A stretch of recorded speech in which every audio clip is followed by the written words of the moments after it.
Olá, me chamo Camila e hoje eu vim nesse vídeo apresentar um roteiro de uma aula prática, onde esse roteiro é sobre uma aula com experimento. Essa aula é conduzida através de um experimento. Bem, o nome do experimento é Acender ou não condutores isolantes. Como vocês podem ver aí na tela, o meu roteiro eu fiz através de um mapa conceitual e a unidade temática que vai ser utilizada aqui é matéria e energia, onde o tema é circuito elétrico e vocês podem utilizar, a gente pode utilizar a partir da série do 8º ano do Ensino Fundamental 2, onde a habilidade é EF08CI02. Essa habilidade ela fala sobre a montagem de um circuito através de coisas, de materiais que a gente tenha, sabe? Materiais acessíveis, como pilha, como bateria, como luz de LED e outras coisas. E esse experimento aqui, ele será conduzido através de algum desses materiais.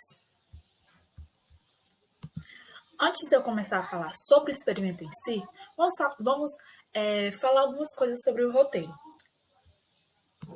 Bom, os objetivos aqui é que o aluno ele consiga entender como é que funciona a corrente elétrica durante o experimento. Além de também perceber como é que os materiais se comportam, como é que os isolantes se comportam, como é que os condutores se comportam, entendeu? Além de também, os alunos eles terão o contato direto com o experimento, eles vão elaborar o experimento, eles vão fazer a testagem desses experimentos. Agora, vamos partir para o experimento. O experimento em si, ele vai acontecer utilizando alguns materiais. Como vocês podem ver aí na imagem, o primeiro material que vai ser utilizado é a pilha, uma pilha comum de 1,5 volts. Também vamos utilizar uma luz de LED, qualquer luz de LED que o aluno tiver, tem que ser materiais que sejam acessíveis. Eu trouxe esse exemplo aí, mas podem ser outros materiais, depende da acessibilidade que o aluno tenha. E também 2 fios de cobre simples. Bom, aqui vai começar a construção do experimento, mas antes da construção desse experimento, a gente vem e vai explicar um pouco sobre a teoria, o embasamento expositivo, para que o aluno consiga entender, antes de montar o experimento, ele consiga entender o que são os materiais condutores, os que são os materiais isolantes. Por exemplo, o material condutor é um material que possui eletrolivres na sua composição, já o isolante é aquele que não possui, então o aluno tem que saber disso, para que na hora da testagem ele consiga saber. Por exemplo, quando ele for testar um lápis, ele vai ver que o lápis não conduz eletricidade.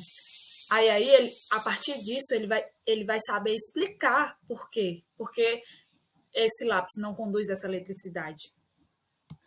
Bom, depois da testagem de todos os materiais que foram trazidos, alguns materiais que podem ser trazidos por exemplo, o lápis, como eu já dei o exemplo, a borracha, água com sal, água com açúcar, água com suco de limão, algum material de ferro, como por exemplo um prego.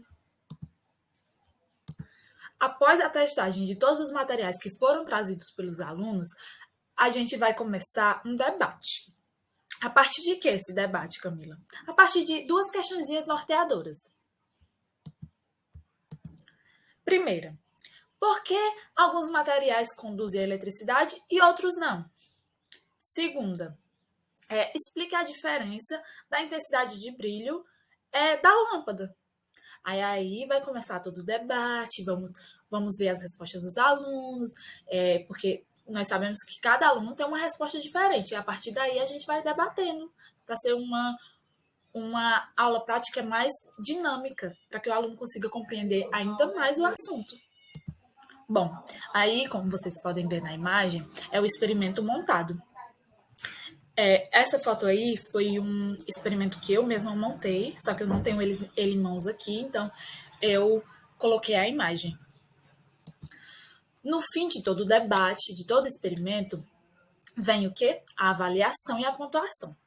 Dentro dessa aula prática, eu utilizei a pontuação como a participação na montagem do experimento e na realização dos testes. Já o segundo método avaliativo que eu utilizei é a participação do debate, porque eu acho o debate muito importante. Então, a aula termina assim, é uma aula muito dinâmica, é um roteiro de uma aula muito dinâmica que faz com que o aluno ele entenda mais ainda sobre o assunto, que seja mais leve, que ele compreenda melhor. Então, esse foi a minha explanação acerca do roteiro de aula prática. E é isso. Obrigada pela atenção.